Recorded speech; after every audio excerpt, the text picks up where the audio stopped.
Fala pessoal, sejam bem-vindos a mais uma aula de história. Tio Raul hoje falando da Grécia Antiga, essa parte maravilhosa da história geral.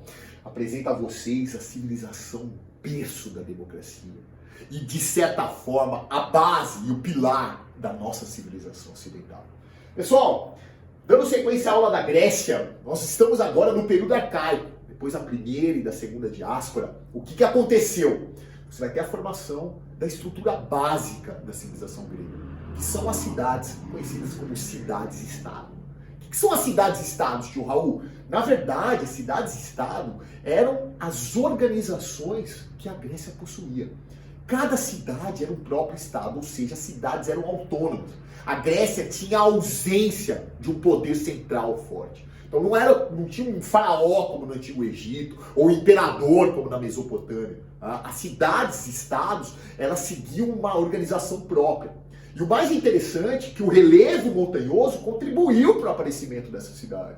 E mais ainda, como a Hélade tinha mais de 30 desses modelos, nós vamos pegar dois modelos básicos que a gente didaticamente usa para explicar a Grécia Antiga. A cidade de Esparta, que eu vou chamar de modelo A, e a cidade de Atenas, que eu vou chamar de modelo B. Começando com Esparta. Pessoal, Esparta tem uma curiosidade muito interessante.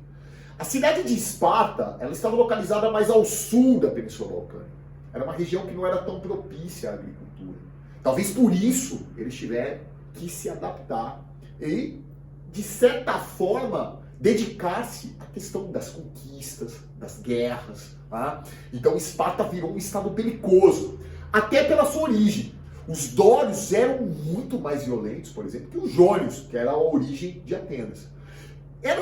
Eles eram tão voltados para essa parte militar que você percebe até mesmo na organização social, como eles eram organizados e como se dava a educação dentro da sociedade espartana. Uma criança, quando nascia em Esparta, ela passava pelo crivo, principalmente no momento do seu nascimento, que era de, se houvesse alguma deficiência física, essa criança era descartada, ela era morta. Eles não aceitavam isso.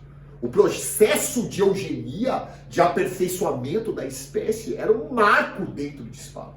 Esparta, ela valorizava muito essa questão do corpo saudável, belicoso, voltado para a guerra, com uma questão do xenofobismo muito forte, como eu vou falar daqui a pouquinho. Então a sociedade era uma sociedade totalmente militar.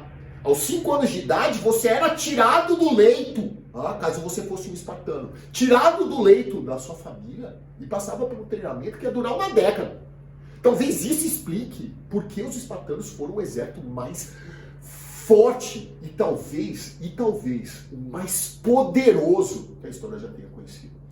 A sociedade espartana, ela prima muito por essa questão militar. Então, se você pegar aqui, como eu fiz para os senhores a pirâmide social, era uma pirâmide muito simples. Você vai comparar depois com a Atenas, você vai ver a diferença. Os ilotas eram a base, como sempre, nós estamos dentro do modo de produção, conhecido como modo de produção escravista. Então, a maioria dos escravos aqui, sem sombra de dúvida, são escravos de guerra, e eles eram a base de toda a produção.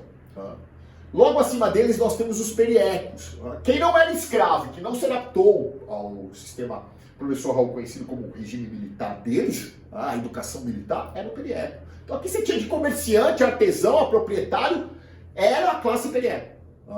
E acima deles estavam os espartíatas, ou também chamados de espartanos, que eram os militares, que de certa forma era a classe mais prestigiada dentro de Esparta.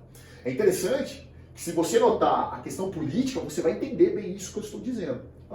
Reparem a administração política de Esparta, como ela funcionava. Começava com a assembleia, e esse esquema é interessante para você entender, inclusive, professor Raul, as sequências das flechas aqui, os sentidos que eu fiz para vocês sacarem bem através desse esquema. A APELA era uma assembleia, de certa forma, professor Raul, formada por cidadãos espartanos, que eram pessoas importantes, influentes dentro da cidade. Todas as decisões da APELA, olha que interessante, todas as decisões da APELA eram enviadas para o Conselho de Anciãos, pessoas de mais de 60 anos, que era a Gerúsia. A Gerúsia, de certa forma, ela dava ou não o aval sobre as questões votadas pela APELA. Era como se você tivesse um oposto da sociedade que nós temos hoje. A sociedade que nós temos hoje, ela não valoriza a pessoa de idade. O velho para o capitalismo não produz. O velho em Esparta era um guerreiro que sobreviveu. Então você imagina o quanto ele não era importante. Tá? A Jerúsia geralmente dava as ordens à diarquia. Por que diarquia? Por que dois reis? Porque geralmente um rei ficava na cidade, tá? Enquanto o outro ia para a guerra. Por isso o sistema de diarquia. E o interessante é que esse sistema de diarquia ele era fiscalizado pelos éforos, ou eforatos. Tá? Os éforos eram um grupo geralmente sempre de 5 membros, tá? Eleitos pela Ápela, e que, de certa forma, era como se fosse o Ministério Público da época. Ele fiscalizava a diarquia, que por sua vez acolhia as decisões da Jerúsia.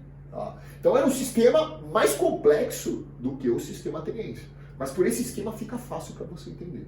Pessoal, dentro dessas características, você pode dizer com certeza que Esparta era militar, oligarca. Por que oligarca? Oligarca, poucos, garquia, poder. Quer dizer, um pequeno grupo comandava toda a questão política. E esse pequeno grupo, professor Raul, estava no ápice da pirâmide social. Tá? É interessante você guardar por que o regime é oligárquico.